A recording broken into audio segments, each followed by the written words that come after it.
Hi! Welcome back to Brailes Channel. Nagbabalik po tayong muli para sa panibagong payout updates ng ating social pension dahil marami na naman ang naglabas ng kanilang payout schedule mula sa iba't ibang lugar. At hindi lang yan. Dahil may isang lugar din ang naglabas ng payout schedule para sa pagbibigay ng local social pension sa kanilang mga PWDs, mga solo parent at ang kanilang mga senior citizens, kasabay din nito ang pagbibigay ng birthday cash gift. Kung saan ang mga ito at kailan ang nasabing payout ay yan po ang ating ibabahagi.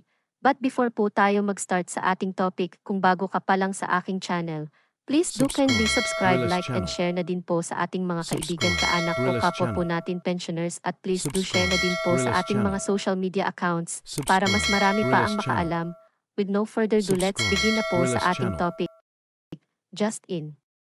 Wow, meron na! Social Pension latest payout update schedule from March 5 to 25 of year 2025. At ang pagbibigay ng local social pension sa kanilang mga PWDs, solo parent at mga senior citizens plus birthday cash gift to all senior citizens ng isang lugar. Saan kaya ang mga ito? Buong detalye alamin, narito na po ang panibagong payout schedule as of this date, kasama rin ang mga PWDs, solo parent at pagbibigay ng birthday cash gift sa mga seniors.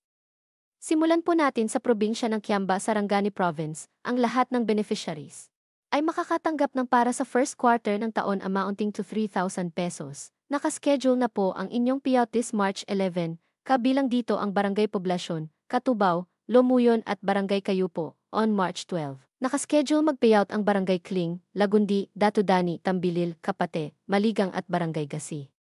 At sa March 13 naman nakaschedule ang Barangay Suli, Badtasan, Nalus, Salakit, Libe, Luma, Tablao at Barangay Tamadang. At ang panghuli March 14 nakaschedule ang lahat ng unclaimed beneficiaries ng bawat barangay.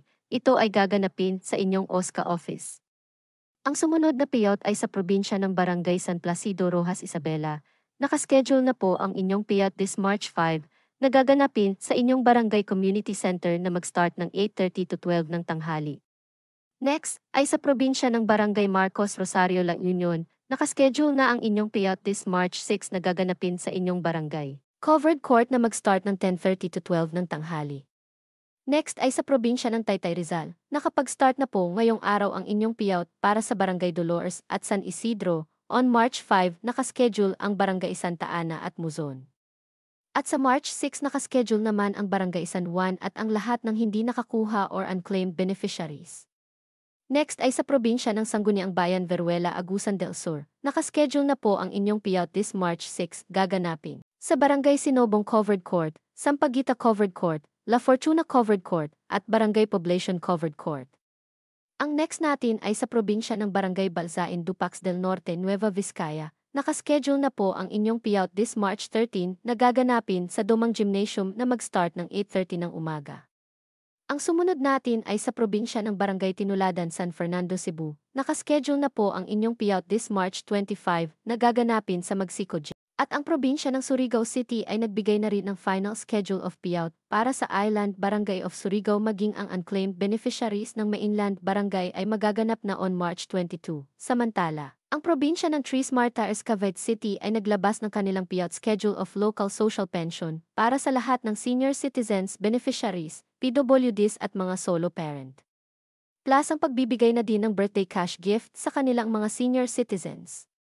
Nakaschedule na po ang pagbibigay benepisyo on March 6. Sa umaga nakaschedule ang Barangay Cabuco, Hugo Perez, Inocencio at Barangay Aguado.